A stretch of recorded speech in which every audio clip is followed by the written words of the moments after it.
Pues hoy vamos a manejar la legendaria, la mítica, la poderosísima Yamaha VMAX 1200.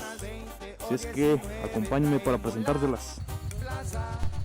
Cuenta con un motor de 1198 centímetros cúbicos en forma de V4 con 4 carburadores y un V-Boost que desata una potencia de 145 caballos de fuerza.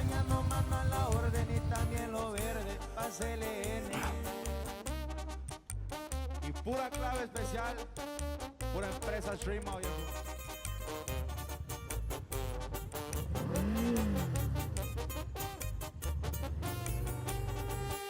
Registrando en el cuarto de milla 10.94 segundos, de 0 a 100 kilómetros en 3.1 segundos, alcanzando una velocidad máxima de 239 kilómetros por hora.